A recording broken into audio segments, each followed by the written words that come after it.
Doctor care homeopathy అన్ని బ్రాంచ్ల్లో free consultation మరియు 25% అన్ని మందులపైన గొప్ప డిస్కౌంట్.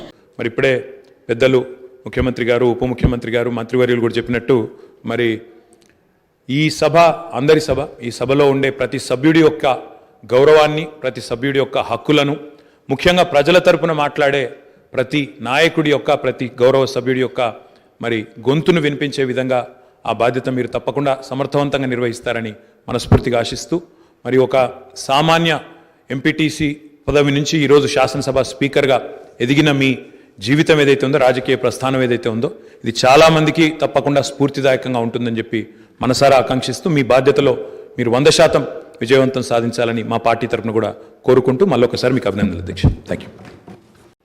చిన్న వయసులోనే తండ్రిని కోల్పోయి కుటుంబ బాధ్యతను తీసుకొని 8 మంది సోదరీమణుల మధ్యలో ఒక్కడుగా చిన్న వయసులోనే కుటుంబ బాధ్యతను భుజాల మీద వేసుకొని 8 మంది ఆడపడుచులను సమన్వయం చేసుకుంటూ సమాజంలో కుటుంబం యొక్క గౌరవాన్ని నిలబెడుతూ ఏ లోటు రాకుండా సోదరీమణులందరినీ కూడా ఈ రోజుకు, ఆ రోజు నుంచి ఈ రోజు వరకు సమన్వయంతో ముందుకు తీసుకెళ్తున్నాడు. అంటే ఉమ్మడి కుటుంబం ఎలా ఉండాలి, ఉమ్మడి కుటుంబంలో కుటుంబ సభ్యులకు ఉండే సమస్యల్ని వాళ్ళు అడగక ముందే గుర్తించి పరిష్కరించడం తెలిసింది అని అంటే ఈ శాసనసభ కూడా స్పీకర్ గారి కుటుంబం. మనందరం కూడా వారి కుటుంబంలో సభ్యులం. అది ప్రతిపక్షమో పాలకపక్షమో విపక్షమో అనే విభేదాలు లేకుండా సభ్యులు అంటే ఈ సభ యొక్క సభ్యులు.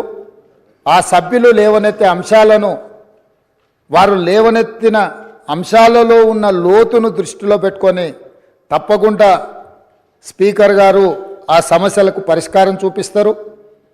ఒక కుటుంబాన్ని, ఉమ్మడి కుటుంబాన్ని నడిపించడం, సమన్వయం చేయడం, సమాజంలో ఆ కుటుంబం యొక్క గౌరవాన్ని నిలబెట్టడం తెలిసిన వ్యక్తులు ఈ సభకు సభాధ్యక్షుడు అయిందంటే మన అందరి యొక్క హక్కులను తప్పకుండా వారు కాపాడతారు. అదేవిధంగా వారు రాజకీయ ప్రస్థానం, స్థానిక సంస్థలు ఒక ఎంపీటీసీగా వారి రాజకీయ ప్రస్థానం మొదలయ్యి అక్కడి నుంచి వారు ఎంపీపీ అవ్వడం, 2008 ఉప ఎన్నికలలో శాసనసభ్యుడిగా ఎన్నికవ్వడం, 2009లో తిరిగి వారు శాసనసభ్యుడిగా ఎన్నికవ్వడం, తర్వాత వారు మంత్రిగా సేవలు అందించడం, హ్యాండ్లూమ్ వీవర్స్కి వాళ్ళకున్న లోన్లు కానీ లేకపోతే వాళ్ళ సమస్యలను పరిష్కరించడంలో క్రియాశీలక పాత్ర పోషించడము, వారు మంత్రిగా ఉన్నప్పుడు వికారాబాదును శాటిలైట్ టౌన్గా గుర్తించి కీర్తిశేషులు పెద్దలు జైపాల్ రెడ్డి గారు అర్బన్ డెవలప్మెంట్ మినిస్టర్గా ఉన్నప్పుడు ఢిల్లీకి వెళ్ళి వారితో మాట్లాడి వికారాబాద్ పట్టణాన్ని శాటిలైట్ టౌన్గా గుర్తించి 2200 కోట్ల రూపాయలు మంజూరు చేయించి అక్కడ అభివృద్ధి కార్యక్రమాలను ముందుకు తీసుకెళ్ళి ఆ రోజు వారు అక్కడి ప్రజల యొక్క సేవలో వారు ముందున్నారు. అదేవిధంగా అక్కడ మెడికల్ కాలేజ్ కావాలని వారే ఆ రోజు ఆ ప్రతిపాదన తీసుకొచ్చి ఈరోజు మెడికల్ కాలేజ్ మంజూరు అయింది. ఇంకా స్టాఫ్, ఇతర అంశాలు కూడా కొన్ని ఉన్నాయి.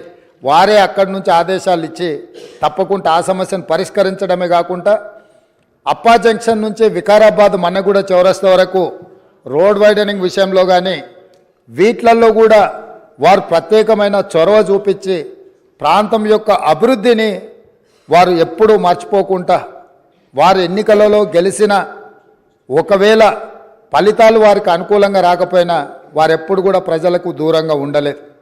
కాబట్టి ఈరోజు గడ్డం ప్రసాద్ కుమార్ గారు లాంటి వ్యక్తులు సునిశ్చిత దృష్టితో, సమస్యల అవగాహనతో, సభ్యుల సమన్వయంతో ఈ శాసనసభను వారి నాయకత్వంలో మనందరం ఒక ఆదర్శవంతమైన శాసనసభగా నడిపించడానికి వారి పూర్తిగా మన అందరికీ దిశ నిర్దేశిస్తారు. వారిని మనస్ఫూర్తిగా ఎంపీటీసీ నుంచి శాసనసభాపతిగా ఈరోజు బాధ్యతలు నిర్వహించే వరకు వారి యొక్క రాజకీయ ఎదుగుదల కావచ్చు, ప్రజా సమస్యల పరిష్కారంలో కావచ్చు, వారి యొక్క కృషిని అభినందిస్తూ, నేను ఏ ప్రాంతం నుంచి అయితే శాసనసభ్యుడిగా ఎన్నికైనానో మా ప్రాంతానికి సంబంధించిన శాసనసభ్యులే, ఆ ప్రాంత నివాసే వికారాబాద్ జిల్లా ఒకప్పుడు డాక్టర్ మర్రి చెన్నారెడ్డి గారు ఆ ప్రాంతం నుంచి వచ్చి దేశ రాజకీయాలలోనే అత్యంత క్రియాశీలక పాత్ర పోషించిండ్రు